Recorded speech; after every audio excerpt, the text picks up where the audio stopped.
feeling like Steve Harvey because I got a good one for you today, folks. Let's talk about the Navajo Code Talkers. I'm going to be honest with you. I didn't know nothing. Now I know something. Okay, so for my international pals who aren't in the U.S., the Navajo Nation or Navajo tribe is a tribe of Native American people in these United States. During World War II, the Axis powers, Italy, Germany, and Japan, ally powers, the rest of the world. So, during World War II, a lot of times the communications between United States infantry, United States soldiers, the radio was intercepted by, Germany or Japan, and they were able to decode what was being said between the U.S. Military.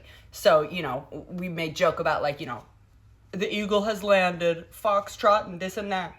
They were, no matter what code was being used by the States, the Germans and the Japanese were able to figure out the codes and kind of block whatever the fuck the United States was doing in terms of military advances. So the U.S. was like, shit, we got to figure out a way to talk in code without folks figuring out what we're saying. Everybody, motherfuckers know how to speak English, so we're going to have to get unique and creative with our code. At which point, the Navajo Nation is utilized. These gentlemen, these soldiers that are Navajo, were brought from schools, government schools, where they were essentially having their indigenous culture beat out of them. These were the schools where they would shave your braids. These are the schools where you were literally beat or deeply reprimanded for speaking in your native tongue. They wanted you to speak English. They wanted you to be a Christian. Assimilate. Well, guess what? Diversity was our fucking strength in World War II, and it's what essentially won us the war. Let's get into it. So the Navajo Code Talkers were Navajo gentlemen who were bilingual. They spoke their native tongue of Navajo, and they spoke English. They would do the radio waves. These men created the code that only they knew, and there were two different types of codes. Type 1 codes would work with substitutions. So if I were to say, my name is Charlie Alpha Igloo Tango. Charlie Alpha Igloo Tango. Okay? Does that make sense? Similar kind of thing, except it was done in Navajo. So let's figure something. Okay, so the first one, like I was saying, Charlie Alpha Igloo Tango. Like when you go to the airport, they'll use this kind of thing as well. So that way it's not like, did you say C, B, E, Y? You understand? So, boom, boom, boom, boom. Kit. That's me. Well, if I were to use, I don't know how to speak Navajo. I know. Okay. If I were to say, gato, manzana, hielo, y árbol. In Spanish, this translates to cat, apple, ice, tree. C-A-I-T. Does that make sense? So translated, you could figure it. Well, girl, here's why Navajo was such an effective language to use in terms of code. First of all, because if you ain't Navajo, you don't speak it. So it wasn't like a language that they could find books on or figure, oh, we can find somebody who speaks it. It's a very, exclusive language. Also, it's a tonal language, meaning your inflection, the way you say things, changes the meaning of it. This is very common in Southeast Asian languages, like Thai or Mandarin. The best example I can give you, which thank you to whoever said this in my live earlier.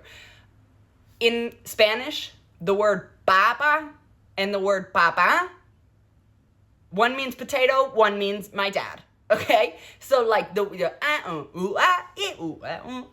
matters. So that makes it difficult to translate. Also, there are sounds in Navajo that are rare. For example, it's similar to, this is not Navajo word, but Mexicatl or Nahuatl. The sound, which I guess would be kind of comparable to the, I don't know what the language is called, sorry. Oh, osa, osa in South Africa, like a click sound. Girl, they don't know how to, what the fuck does that mean? And Navajo is a oral language. It was not a written language until developing this code, bro. So it was fucking impossible for anyone to decipher the code. Meanwhile, every other code that was in English had been deciphered, girl. No problem. They deciphered that shit real quick. They being the Axis powers. Germany, Japan, whoever. Well, the Navajo gentlemen, the code talkers, were able to quickly translate what they were saying, or like decipher what each other was saying. It would take like 30 seconds or a minute to translate the thing, which was much quicker than any other code that they had used. It also was impossible for anybody else to figure. Apparently the Germans said, oh, they must have some new kind of like weaponry or device because they're speaking underwater. Girl, they weren't speaking underwater. They were just speaking a different language that sounded so foreign to the ear that they were like, I have no fucking idea what is even being said to even try and start to crack this code. Oh, that's so fascinating to me.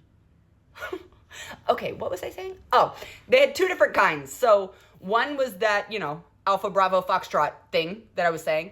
And then the other kind of code was like direct translations, kind of. So like the Navajo word for turtle, I believe, or tortoise, was used for a tank. Hard outer shell. It makes sense. There were a few different words for like planes, but they were all related to a bird. I think crow was like regular plane, and then hummingbird was like a helicopter. Makes sense. Does that make sense to me? Does that make sense to you? So, on the day when the United States Marines were able to capture Iwo Jima, which is like the super famous picture of all those guys, on that day, 800 messages in the Navajo code were back and forth, back and forth. And that is the only reason that we were able to successfully take Iwo Jima, total tide turn in the war. We won World War II, defeated Nazi Germany. Diversity won the fucking war. When people say diversity is important, it's not because, like, I don't want to hurt anybody's feelings. It's because it fucking wins the shit. It wins the race. Because these... English wasn't cutting it, bitch. So the language that we were trying to beat out of these people, strip away from them, turned out to be absolutely necessary. So fascinating, and so important to history, and important to know. I didn't know any of this stuff until today, and now I'm very proud to know it, and happy to know it. See, girl, this is what we mean. It's not that deep when we say, no, bro, diversity is important. It's not like, oh my God, you hate white people? No, goofy asshole, because crackers couldn't figure out a code that wouldn't get us killed in World War II, God damn it. Oh, one of the messages that they sent in order to capture Iwo Jima directly translated to sheep, eyes, nose, deer, destroyer, tea, mouse, turkey, onion, sick horse, 3, 6, 2, bear.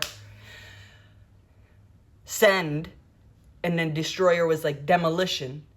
Team, T, mouse, turkey, onion, 2, 362, bear. Because there were 3 different hills. 362 A, B, and C. So they knew to go to 362 B. Boom. And we won that fucking. Shout out to the Navajo Nation.